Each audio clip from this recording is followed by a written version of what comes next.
Nothing you can do. Hello, everybody. Jeremy Callahan on the App or Not to App show. Very simple show, very simple concept. I am the App Man. I talk about mobile apps. I develop mobile apps. I make a lot of money with mobile apps. I want to help you make money with mobile apps. I want to help take your business to the next level with an app.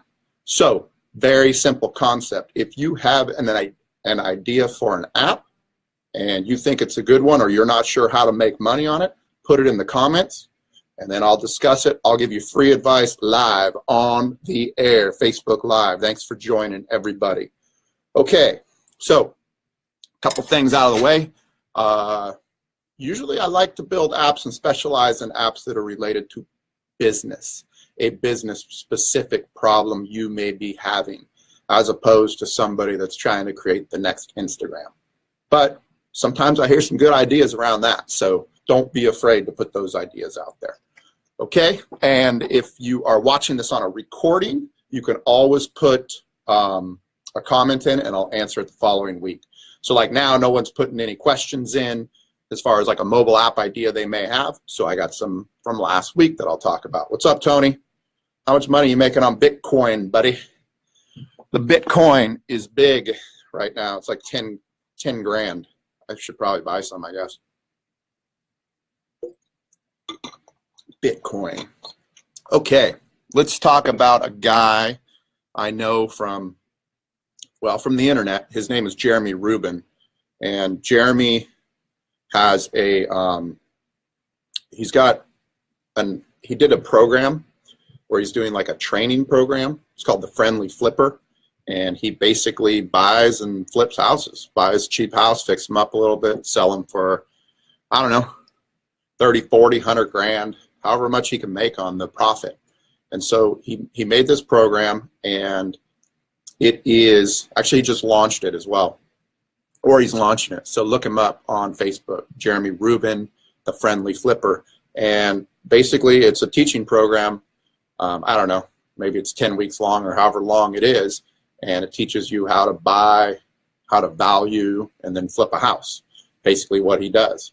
And so he called me because he had an idea for an app, and the idea was basically, it was just, when he goes to a house, he's got a clipboard, and on the clipboard, he starts checking things off, and based on what he checks off, he can tell if it's a good deal or a bad deal. Manual process on a clipboard, right? Perfect for a mobile app. He doesn't really need a mobile app for himself, but what he wanted to do was create something that would kind of sweeten the deal so people would buy his course, his real estate flipping course. So he thought, well, what if I just took what's on the clipboard, made an app, and then people could use it, and then they could go and use it for free, right? So you say, well, how much does it cost to build an app like that? Let's just say it costs $25,000 to build an app like that. Okay. Actually, I'll even knock it down. Let's say it costs 10 to build an app like that, right? So he sells a program for, I think it's like $1,000, maybe $2,000 to get into his program. So he'd have to sell either 10, let's say it was $1,000. He'd have to sell 10 to make his money back, right? So, of the course. But what he's really doing is he's just generating leads. And so a lot of times when I talk about apps and the different apps that are out there, one of the main things you want to do is generate leads. Can an app generate more leads for your business? If it can generate more leads for your business, then it's something you should seriously consider. And that's what he was doing with this app. Just an app. All it was going to do is allow somebody to walk on a property and review it. But really what he was trying to do is get your email and sweeten it so you might buy his coaching program. All right, some shout outs. Craig Fernazy, what's up, dude? Old school South City. Michael, still living in Marin, bud? I remember you guys. Tony's out there. Simon, if anybody's got an idea for an app, just type it in the comments and we'll go crazy with it. Talk about it. So anyway, Jeremy Rubin, the Friendly Flipper, good program. I would say probably not an app worth pursuing just because of the cost and the give back would be a little, wouldn't work out so well for him. as far as leads and things, and the cost and the time it was going to take to do it. I still think it's a pretty good idea for an app, but I don't know if it's going to generate that much business and leads. All right. Second app that somebody came to me with, and I actually did a bid for this app, and they did not go through with the process. What's up, Billy? What's up, Dylan? Anybody got any ideas? Type them in. So these guys are DSI International. What they do is post-tension rebar. Anybody out there know what post-tension rebar is? I didn't. Basically, it's rebar for a building. So when they make a multi-floor building, what they do is they put a piece of rebar through. They have a bunch of rebar, but they put certain rebar through this sheathing, put all the concrete around it, and then they take it and they yank on that piece of rebar and tighten it up so that that floor stays extra, extra tight. And so post-tension rebar. So what they have to do when they do this, when they put the rebar in, before they tighten it, they have to take a measurement. Then they tighten it, and they have to take a second measurement. And this requires it's like a jack, some sort of jack that pulls that thing tight, and a tape measure, right?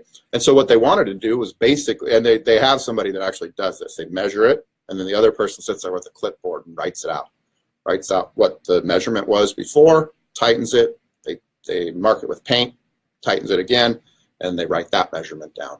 And then they have to take all that data and store it somewhere, like on the job site, like a job site report or something like that.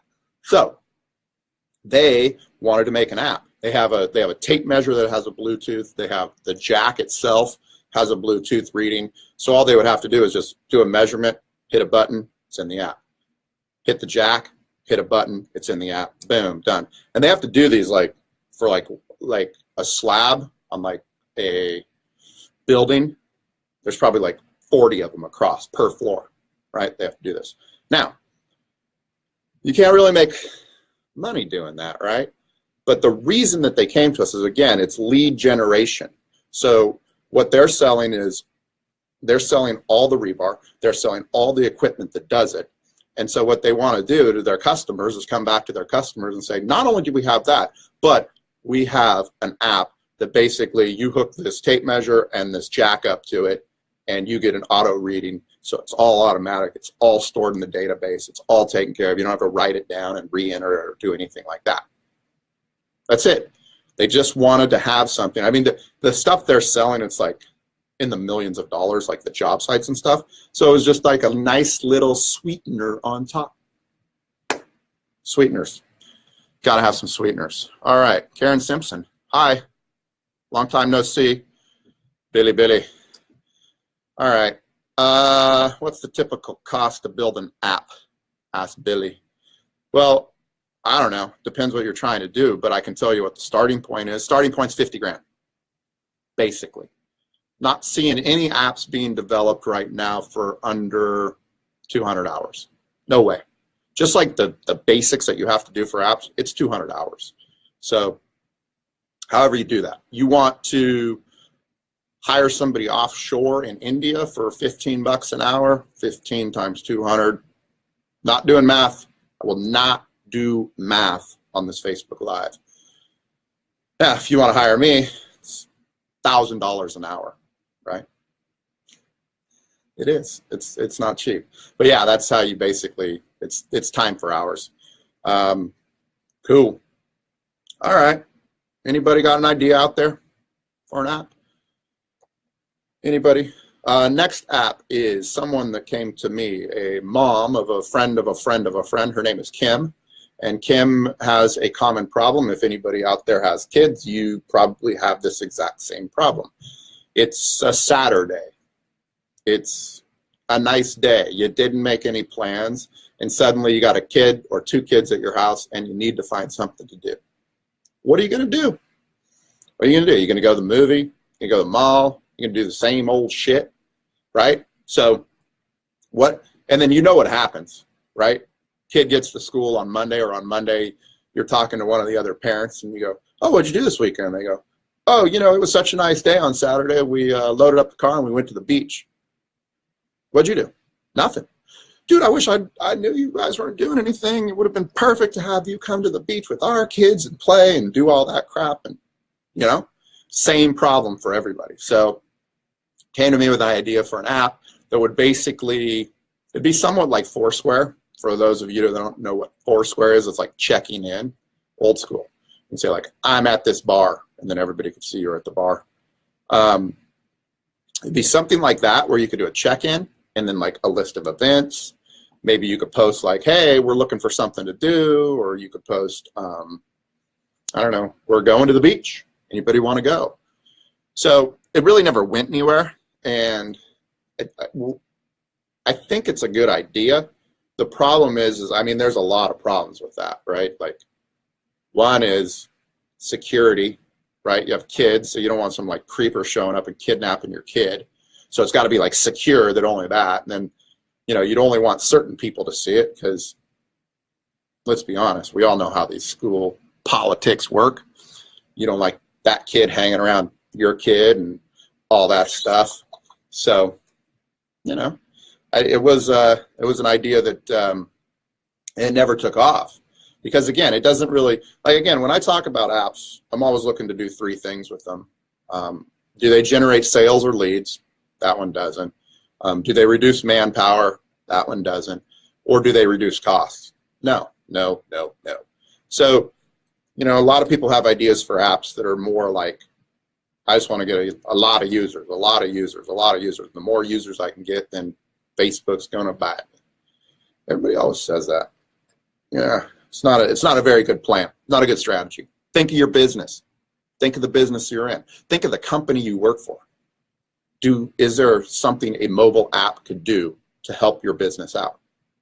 What if you brought say you're just an employee. What if you had an idea in your specific job and you brought that to your employer?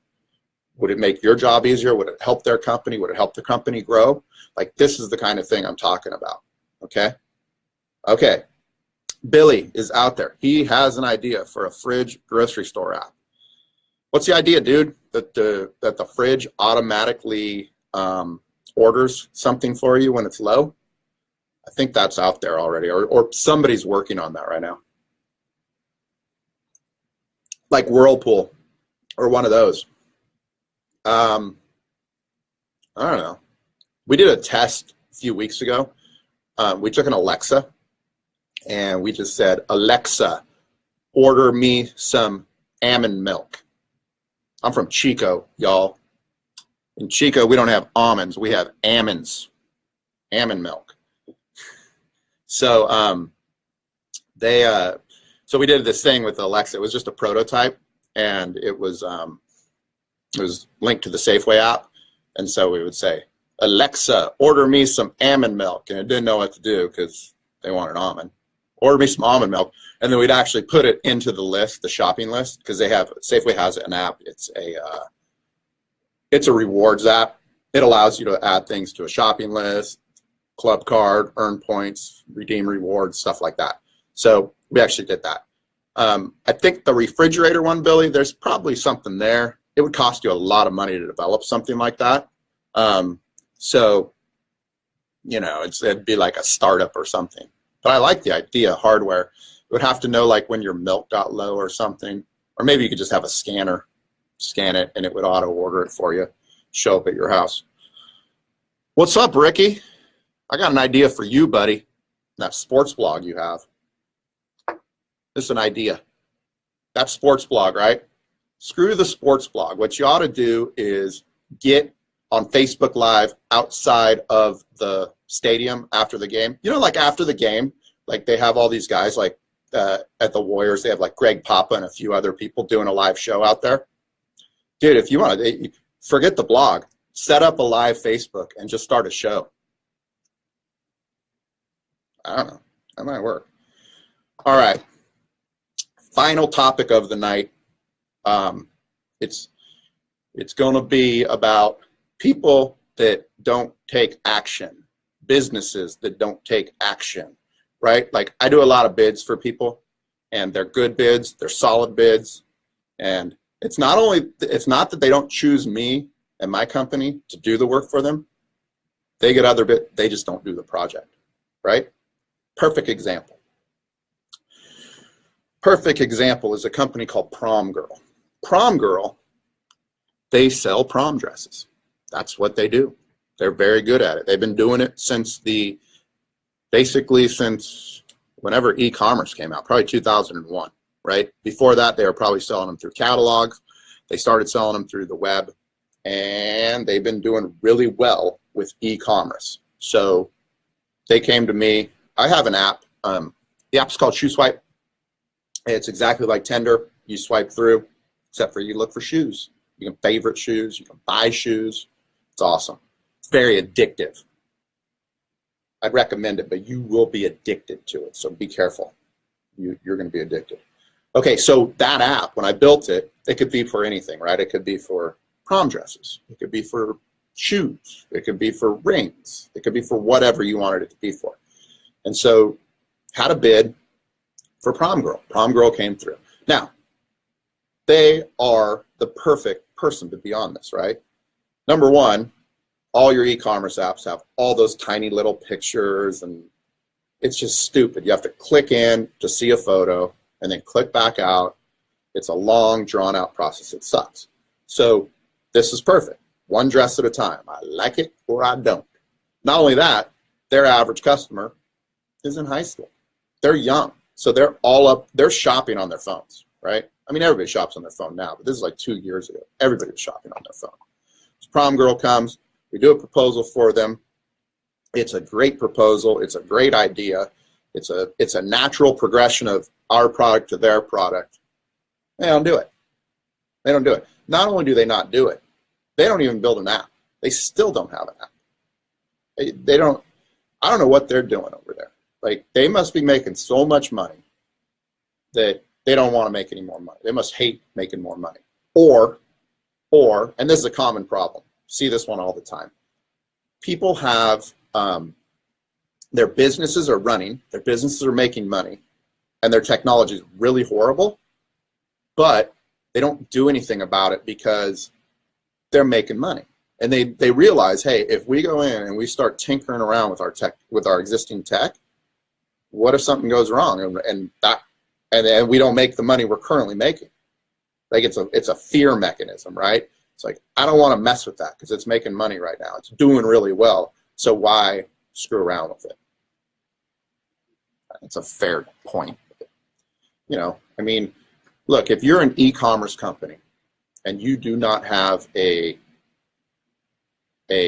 you're selling e-commerce right now and you don't have a mobile app, dude, you're derelict. You really are. You're doing yourself a disservice. Chris Chen, what's up, dude? What's up with those vape pens? You selling those things online? Got an app for that? All right.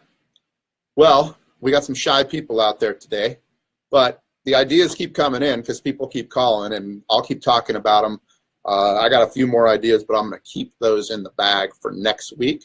And, you know, to app or not to app, dude, you must app. An app, look, an app's not a luxury item, right? A few years ago, the only companies that had apps were the big boys or people that were having startups and raising millions of dollars.